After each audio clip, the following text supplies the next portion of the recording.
Ultrakill is like crack. I picked up this game only 4 months ago, and now I have over 500 hours. For those who are wondering, that is about 20 days of total gameplay in the last 4 months. Anyways, hi, I'm Nathan, and if you are one of my 40 loyal subscribers, you are probably wondering where I've been for the past 3 months. And the answer is trying to put the fucking game down to make this goddamn video. My Ultrakill journey started right after I made my Super Smash Bros. Melee video, and I was pretty proud of it. So I wanted to make a new video in a similar style. I brainstormed games for a little bit, and I decided I would dip my toe into the puddle of speedrunning. And what better genre to start in than movement shooters? I ultimately landed on Ultrakill after seeing this run right here and being like, that looks kind of easy. Problem was, it was not easy. I had never played Ultrakill before, so going in, I was as blind as a glory hole. And for some reason, I thought my lack of knowledge would leave my brain nice and malleable so I could turn into the perfect gamer. Turns out I was wrong. Ultrakill is hard, like really hard. It's not packaged as hard. When I see people playing this game, they make it look easy, but it's surprisingly really hard to combine movement and aim. Some of these fucking levels on my first run took me hours. I mean hours to complete. Levels that had zero business taking hours. Or I got lost, or I just was getting killed by the same fucking asshole boss. It's not my goddamn fault. 1-1 is built like a fucking maze. And once I finally reached the first boss, I was a beaten down, disheveled man. And during this boss, my playtime practically doubled. Thankfully, as I moved on to the next layer, I noticed my skill was getting a little bit better. The layer went a little smoother, and I started to feel like I was picking up some of the movement, and I died a much more reasonable amount of times. When I finally got to the boss of this layer, Minos, I felt like I had improved drastically. So moving on to layer 3, I was pretty confident. But then I heard this.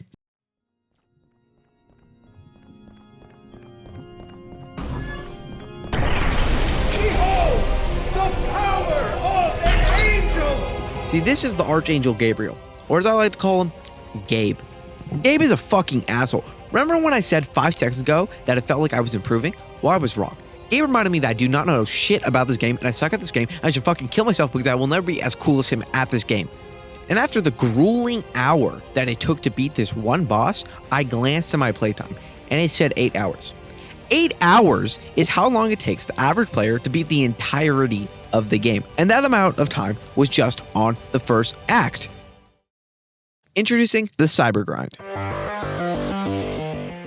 Most sick plays that you see from this game are usually from the cyber grind. If you saw Ultrakill from someone hitting a sick play, just having insane movement, or in the background of a TikTok, that was probably the cyber grind. Pretty much this is where you go to get good and practice. I sat in here, locked in, practice my accuracy while moving, my ability to use more guns than just a classic revolver. After spending time in the cyber grind, I walked out a changed man.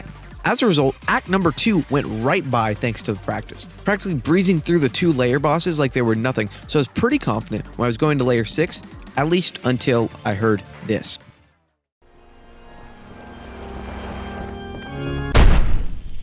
Machine, I will cut you down. Fucking Gabe. He would have 2 boss fights, and guess what? The second one is harder than the first one. Not only during the second fight does Gabe kick your ass, while he is doing so, he's also roasting the shit out of you, just calling you fucking trash and stopping on any confidence you might have had going into the fight. It's Gaben time! Gabe 2 is painful. Gabe 2 is long, but most importantly, Gabe 2 is pretty fun. Although he's shitting on me the entire time, this is probably the most fun boss fight in the game, in my opinion, at least out of the mainline boss fights. The voice line's super cool, and he pulls no punches. Anyways, after kicking his ass, I went on to the 7th layer, and it was scary, to be honest.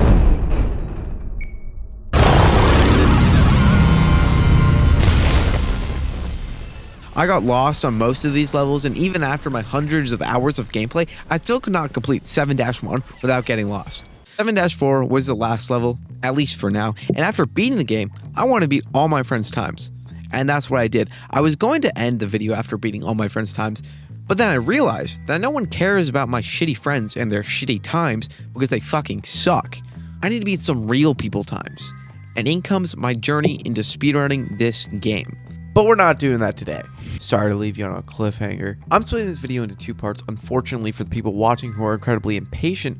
But the next part is probably going to be a whole lot better because I'm going to go into more specific detail about the mechanics and whatnot about the game, just do a deeper dive on what it's actually like to speedrun the game. So stay tuned. That's all I have now. Like I said before, I only have about 40 subscribers, so it would mean a lot if you considered subscribing. All right, bye-bye. See ya. Peace out. Mr. B6000, oh, Mr. B6000.